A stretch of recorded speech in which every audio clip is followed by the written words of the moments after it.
Young people are worried about losing out on jobs to artificial intelligence. They want greater protections for entry-level work and on the use of AI bots as therapists.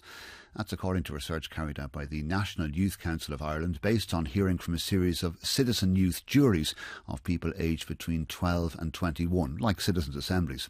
Georgia May Staunton is with us. She's on the National Youth Council of Ireland AI and Law Jury, and Georgia is a first-year student studying politics, international relations and social justice at UCD. Georgia May, you're very welcome to Morning Hour. Thank you for coming into us this morning.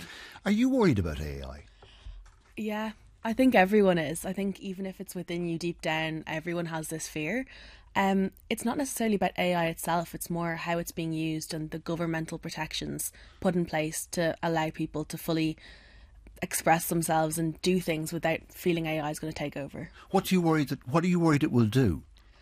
It's not necessarily what AI will do, it's more what the government won't do. In regards to protection of entry-level jobs and mental health, a lot of people are using chatbots for coping, and it's worsening their mental health and making later on interventions harder and more severe cases coming forward. Yeah, a lot of fears. Do you use artificial intelligence now as part of your studies or in the rest of your life? For studying for exams, it's really helpful, which is a shame because you don't want to use it. But for things like maths, it's really good for explaining where you went wrong in a question.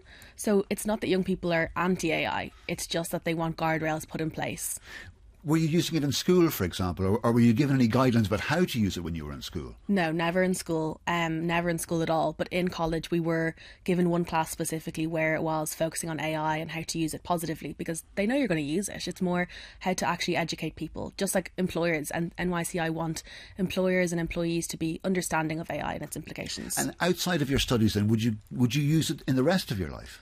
No, I try and stay away from it because of its implications on the environment, and just knowing that it takes away that kind of creative aspect of your mind and you feel less able. And do you think you can resist that forever? Is it not going to become a regular and a normal part of our lives in the same way that, we'll say, for example, mobile phones are now, where they weren't when me and Sarah were younger, for example? It definitely will be. It's becoming more normalised, and it has both benefits and negatives. Like, we can look at it, the positives it's bring to lots of aspects of people's lives. So it'll definitely become more normalised as it has been, but it's about resisting the normalisation of it.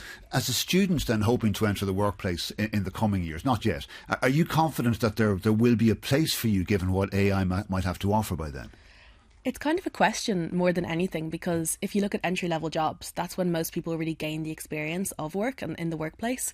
But if AI is taking those basic jobs and the basic tasks, the entry-level workers don't really have much use, and then they're going to be struggling to find actual employment, and they're going to have less access to the skills that they would have used in their studies to be able to benefit them in employment. What are you hearing from those who are leaving college and looking for graduate work now?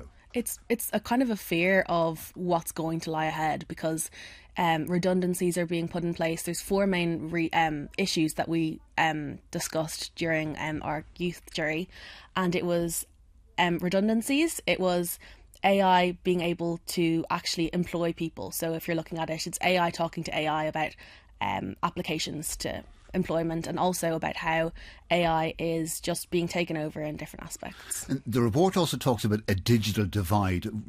What is that, and who's going to be impacted by it? It's hard to say exactly who will be impacted, but it's really the young people and the next generation of people. It's quite a divide in what people think, what people feel, and just about if they really agree with it or not. And I think it's less about if people agree or not, because everyone agrees in the sense that it will impact life, education, employment. It's not about the stance that people have on it. It's about its implications and how we can really better our understanding. You mentioned mental health earlier, and this part of the report looked at young people using AI chatbots for emotional support, mental health advice, or even just for companionship. Is that very widespread? I actually didn't think it was at first, and then after talking to young people, I realised it's so much more common than we think. Even Spun Out, they did a report on it with their Text About It service, and they found that people are first talking to chatbots and then their mental health's worsening, and they're getting more anxiety, they're getting more depression. It's the complete overall aspect where it's worsening and it's becoming more prevalent. Georgia May, thank you very much for coming into us this morning.